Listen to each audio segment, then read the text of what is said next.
자, 오늘도 역시 헬마우스 임경빈 작가 모셨습니다. 안녕하세요. 어서 오세요. 자, 민주당 경선 얘기부터 잠깐 해볼까요? 네, 소위 이제 어제 밤을 두고 이제 빅데이라고 평가를 많이 했는데 경선 결과가 많이 발표가 됐습니다. 그런데 현역 의원들이 8명이나 줄줄이 경선에서 탈락하는 이변이 연출이 됐습니다. 그리고 이변의 주인공들 대부분 이제 비명계로 분류되는 현역 의원들인데요. 경기도 수원 정에서는 민주당의 원내대표를 지냈던 박광원 의원이 친명계로 분류되는 김준혁 당 전략기획 부위원장한테 밀려서 탈락을 했고, 서울 은평 을 지역구에서는 강병원 의원이 친명계 김우영 강원도당위원장, 저희도 한번 소개를 해드렸는데 김우영 위원장한테 패배를 했습니다. 그리고 서울 광진갑에서는 3선을 지낸 전해숙 의원이 이정원 전 JTBC 앵커에게 이제 밀렸습니다. 예. 그리고 이번 총선 경선 기간 동안에 이제 하위 평가 사실을 공개를 했었던 경기도 성남 중원의 윤영찬 의원, 경기도 남양주 을의 김한정 의원도 각각 비례대표인 이수진 의원, 김병주 의원한테 밀렸습니다. 예. 특히 이제 김병주 의원 같은 경우는 남양주 을에서 3자 경선이 벌어졌는데 1차에서 과반 득표를 하는 기염을 토했다, 뭐 이렇게 이제 평가를 받고 있습니다. 그리고 또 하나 주목받았던 곳이 서울 강북 을입니다. 박용진 의원인데, 박용진 의원이 친명계의 이제 정봉주 교육연수원장이랑 맞붙은 3자 경선을 치렀는데 결론이 안 나서 이번 주 일요일부터 이틀 동안 최종 결선을 치르게 됐습니다. 뭐 박용진 의원 같은 경우는 결선에서도 30% 감산 페널티가 그대로 적용된다. 이런 정보까지 전해드리겠습니다. 예. 자, 국민의힘 네. 경선 논란 가열되고 있죠, 여기도. 예. 국민의힘 같은 경우도 최근에 이제 유리한 지역구에서 현역 의원들이 컷오프가 많이 이루어지다 보니까 뭐 탈당하고 무소속 출마를 선언하거나 공천에 반발하는 움직임들이 좀 있습니다. 여기에 대해서 오늘 이제 한동훈 비대위원장이 좀 단호한 입장을 오늘 내놨습니다. 유리한 지역구에는 같은 사람한테 계속 주면 안 된다라는 취지의 발언을 하기도 했고, 울산 남구 갑 같은 경우에는 국민 공천 대상 지역이 되면서 이채익 의원은 자동 컷오프가 됐는데 이채익 의원이 이제 무소속 출마를 하겠다라고 선언을 한 상태거든요. 한동훈 위원장이 꽤 단호한 입장을 직접 밝혔습니다. 들어보시겠습니다. 들어보시죠. 강남 서초에서는 저희가 굉장히 많이 사랑받아온 곳이기 때문에 특별한 사정이 없는 한 2번 드리면 안 된다고 생각해요. 당선된 다음에 다시 복당한다, 이런 생각이라면 저는 그런 일을 절대 허용하지 않을 것이라는 점을 말씀드립니다. 단호하게 얘기했네요, 꼭. 그렇습니다. 예. 뭐 이제 저희가 시스템에 의해서 운영되고 있다라는 점을 다시 한번 강조한 거고, 그리고 탈당했다가 다시 복당하는 거 안 된다라고 이제 이야기를 했는데, 옛날에도 정확한 기억은 없지만 이런 식으로 어떤 절대 안 된다 그랬다 다 받아주고 뭐 이런 케이스들이 많긴 했던 것 같은데요. 네, 뭐 이제 원 내의 운영이라는 게 이제 그때 이제 정책 않죠. 상황에 따라 달라지기 때문에, 특히 뭐 지금 한동훈 위원장 같은 경우는 총선 이후에는 이제 본인이 다른 길을 가겠다라고 이미 이야기를 해놓은 상태라서 그게 과연 얼마나 지켜질 수 있겠느냐. 뒤에 후임이 오면 갖고 어떻게 될지 모르는 거니까요. 그리고 이제 강남 병에서 컷오프가 된 유경준 의원의 지역구 재배치에 대해서도 시스템 자체에 대해서 의문을 제기하고 부정하는 분, 그러니까 유경준 의원을 가리키는 겁니다. 이런 분을 다른 지역구에 재배치할 필요가 없다라고 꽤 단호하게 얘기를 했고, 그러면서 이제 재배치라는 거는 이제 원팀으로 함께 간다는 게 전제가 돼야 되는데 포용도 결국에 최소한의 기강을 전제로 해야 된다. 기강을 지키지 않고 있는 사람한테는 기회도 없다. 뭐 이런 입장인 겁니다. 이 민주당 시끄러울 때랑 분위기가 비슷한데 좀 다른 건 지금 거의 다 끝났다는 점이 다르죠. 그렇습니다. 시기적으로 이제 공천이 마무리되는 단계이기 때문에 민주당의 공천이 소란스러웠을 때에 비하면 뭐 언론의 보도 양이라든지 뭐 일어나는 노이즈의 어떤 크기라든지 이런 게 좀 민주당만큼은 안 되는 것 같습니다. 그리고 정우택 의원 돈봉투 사건이 논란이 되고 있는 것 같은데요. 네, 뭐 저희가 뭐 하이킥에서도 이제 몇 번 말씀을 드렸었는데 정우택 의원한테 이제 돈을 줬다라고 주장하고 있는 카페업자 A 씨 같은 경우에 지금 이제 카카오톡 메시지까지 별도로 공개를 하면서 구체적인 정황들을 이야기를 하고 있습니다. 예를 들면 뭐 카페에서 정우택 의원이 언제 점심 식사를 하자라고 이제 제안을 하는, 그러니까 9월 3일에 점심 식사 어떤지라고 이제 물어보는 카카오톡 메시지를 보냈고요. 그러니까 이제 카페업자 A 씨가 본인이 예약을 하겠다라고 이야기를 하는 내용도 들어있고, 이 9월 3일 점심이라는 날짜가 왜 중요하냐면 이때 지금 업자의 주장에 따르면 과일 박스에다가 돈 봉투를 담아서 건넸다라는 예, 거기 때문에. 근데 딱 그날 카카오톡 메시지 화면이군요. 이게. 그렇습니다. 이게 이제 그 약속을 잡았던 게 이제 확인이 되는 메시지다라는 게 이제 업자 쪽의 이제 주장인 거고요. 업자 주장에 굉장히 또 신빙성을 높이는 자료군요. 이게. 그렇습니다. 그리고 예. 이제 9월 3일 당일에 주고받았던 카톡 내용도 보면 예. 바쁘신데 시간 내주셔서 감사합니다라고 이야기를 한 다음에 예. 과일 큰 박스는 의원님이 가져가 주세요라고 요청을 합니다. 아, 예. 그리고 이제 정우택 의원이 조금 이따 답변을 한 게 이제 감사라고 이제 예. 하트 표시까지 이모티콘을 달아서 그런데 보냈는데 이 업자가 원래는 부인했었잖아요.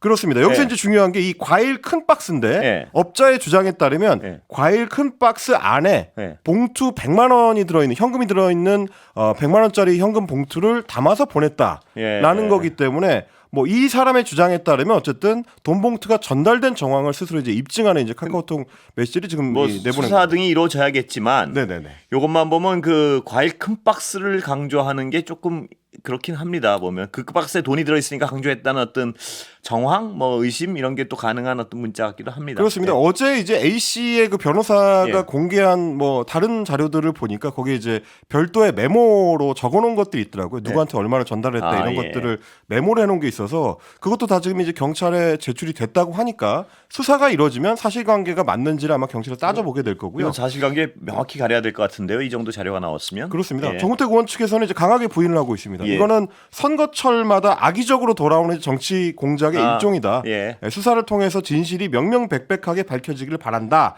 그리고 카카오톡 메시지도 일부만 보고 전체적인 맥락을 어떻게 알 수 있겠느냐. 허무 맥락은 억지다. 뭐 이렇게 예, 주장을 카카오톡 메시지 자체가 조작됐다는 얘기는 아니고 네. 일부만 편집돼 있다 이 얘기군요. 그렇습니다. 전체 맥락을 봐야 된다. 예. 뭐 이런 주장인 겁니다. 수사가 뭐 정확히 이루어지면 결과가 나오겠죠. 예. 네네, 그럴 것 같습니다. 그리고요, 지금 오늘 그 보건복지부 중앙사고수습본부 유정민 과장이 지금 전화로 기다리고 계셔가지고 네네. 일단 의사 파업 관련해서 좀 여쭤보고 그 다음에 시간이 남으면 다시 정치 얘기로 돌아오고 네네. 아니면은 여기서 마치겠습니다. 네. 일단 임경미 작가 같이 계시다가 네네. 궁금하신 거 있으면 같이 물어보세요. 알겠습니다. 예. 자, 그건 뉴스 아이킥에서 전공의, 의협, 비대위 등 여러분들을 모셨는데요. 오늘은 보건복지부 담당자 모시고 질문 드리겠습니다. 보건복지부 중앙사고수습본부 유정민 과장님 전화 연결합니다. 안녕하세요. 네, 안녕하세요. 예, 2,000명. 좀 직접적으로 질문으로 들어가겠습니다. 시간이 많지 예. 않아서요. 예. 왜 2,000명이냐? 왜 반드시 2,000명이어야만 하냐? 이 질문이 핵심인데요. 어떻게 정부 측 입장은 무엇입니까? 먼저 저희가 보수적으로 잡은 전망이 현재 5,000명이 부족하고 2035년 추가로 1만 명이 부족해서 총 15,000명이 부족하다고 보고 있습니다. 이를 보수적으로 잡았다고 하는 건 OECD 대비 8만 명이 부족하고 또 우리랑 같은 사회보험 시스템을 가진 독일 대비 12만 명, 프랑스 대비 5만 명, 일본 대비 2만 4천 명이 부족하지만 한국의 현실을 감안한 것인데요.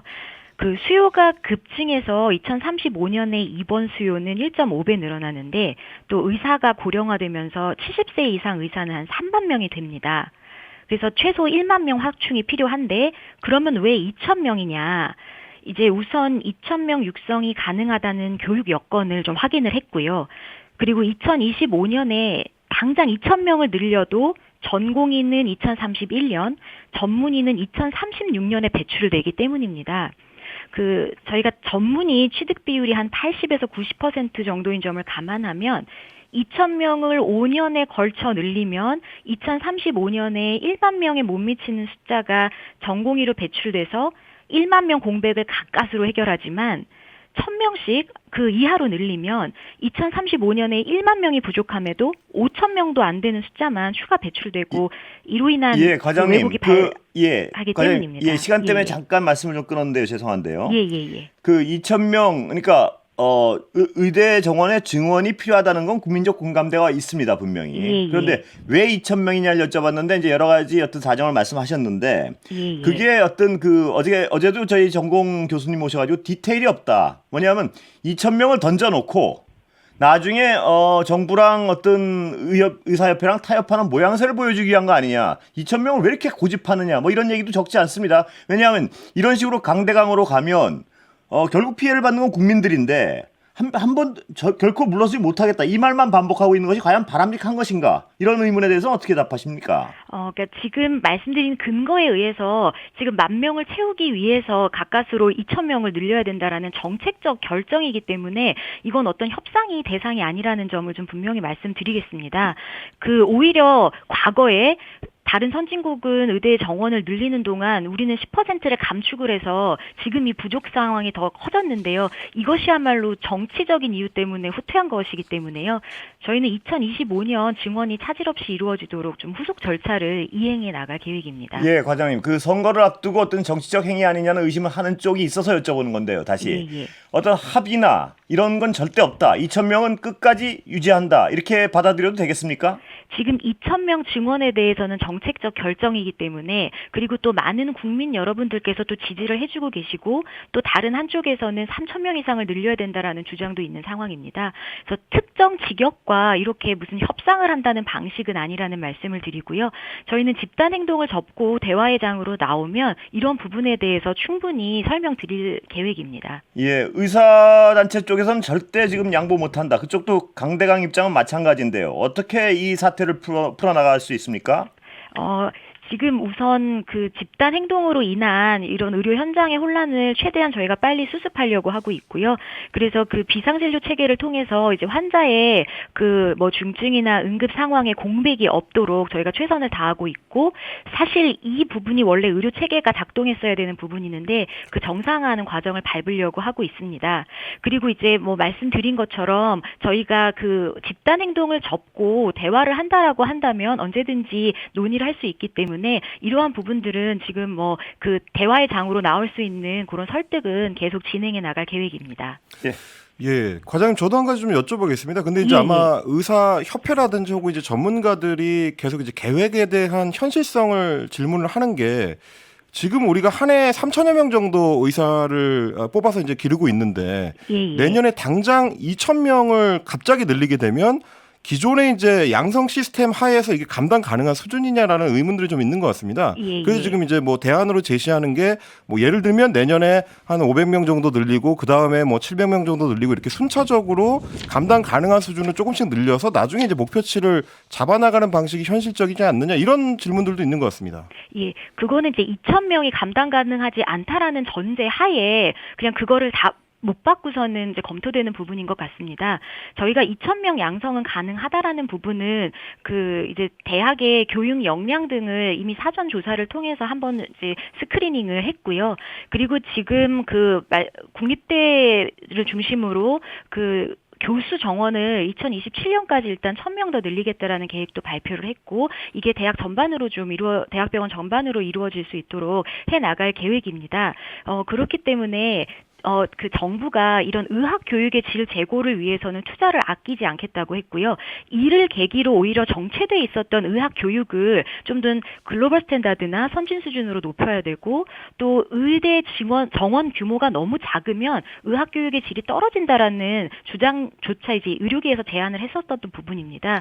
그래서 2,000명 그 교육은 가능하기 때문에 이게 안 된다는 전제로 규모를 축소하는 것은 바람직하지 않다고 생각하고 있습니다. 예, 이 강대강 대결 구도에서요. 좀 극단적으로 예측하는 분들은 2,000명 늘리면 뭐하냐. 전공이 8,000명 나갈 텐데 이런 지적까지 합니다만. 예, 그 전공의는 사실 수련생의 신분이기도 합니다. 저희가 그 전공의에 지나치게 의존하고 있는 상급종합병원의 경우 한 40%를 의존하고 있는데요. 이런 왜곡된 체계를 바로잡는 것도 사실 의사 증원과 함께 저희가 의료개혁 4대 과제를 통해서 추진하려는 목표 중에 하나였습니다. 그래서 이번에 여러 가지 의료개혁에 대한 전문의에 대한 지원 강화나 지금 현장의 의료진이 소진되지 않도록 하는 그 지원 강화를 병행하면서 의료 체계를 좀 정상화해 나갈 거고 또 전공의가 수련생으로서 좀 더 교육을 받고 좀 좋은 의사로 성장할 수 있는 이런 수련 체계 도 개편을 해 나가는 작업을 병행하려고 하고 있습니다. 예, 또 하나 일부에서는 의사 수 늘리면 뭐하냐. 전부 늘려봐야 피부과 등 비급여 종목으로 다 몰려갈 텐데 뭐 이런 예. 이런 지적에 대해서 어떻게 보십니까? 그 이유의 가장 큰 부분은 필수료는 그 가치에 비해서 좀 과소평가되어 있는 이런 의료 체계의 왜곡 때문인데요. 저희가 4대 과제를 통해서 필수료를 기피하는 요인에 대해서는 집중적으로 투자를 강화하기로 했습니다. 그 의료 사고에 대한 부담을 낮춰주는 부분은 저희가 의료사고처리 특례법을 지난주 이미 성안에서 공청회를 했고 또 그 2028년까지 필수료의 핀셋 보상을 강화하는 그 대책은 또 이제 어제 중대본에서 저희가 1,200억 원 규모를 투자하고 그 분기별로 저희가 이 구체적인 방안을 안내해 드리려고 하고 있습니다. 그래서 필수료 자체가 좀 그 가치에 합당한 보상을 받도록 하면서 매력도를 좀 높이고요. 그리고 이제 그 국민의 건강 강화를 위해서 어떤 피부 미용이나 비급여 시장에 대한 관리도 강화해 나가는 정책을 트랙으로 좀 추진하면서 이런 의료 체계의 왜곡을 정상화해 나갈 계획입니다. 예, 그리고 지원 간호사 활용 문제 오늘 정부에서 발표했는데요. 예. 그 분쟁 시에 합법적 투입은 되는데 분쟁 시에 보호받을 수 있느냐 과연 간호사들이 이 부분은 어떻게 답변하십니까? 그 오늘 보완한 시범사업 지침이 사실 법적 보호를 강화하기 위해서 마련했습니다. 그 이제 현장에서 일어나고 있는 구체적인 업무 범위 98개를 좀 구체적으로 정리했고 대법원 판례에서 금지하고 있는 위법 소지가 있는 거는 좀 제외됨을 분명히 했습니다. 그 또 업무 범위 검토위원회를 구성해서 현장에서 일어나고 있는 어떤 좀 모호한 부분은 또 신속히 대응할 계획인데요.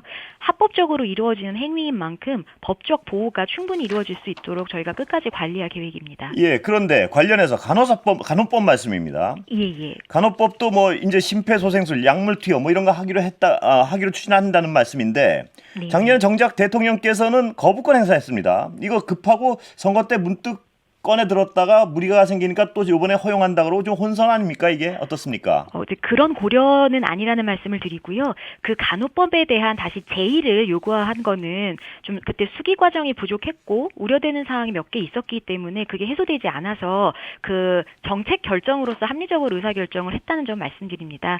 그 정부는 뭐 그 언제나 한결같이 환자가 가장 가까이에서 고생하는 간호사 선생님들의 헌신을 계속 감사하게 생각을 하고 있고요.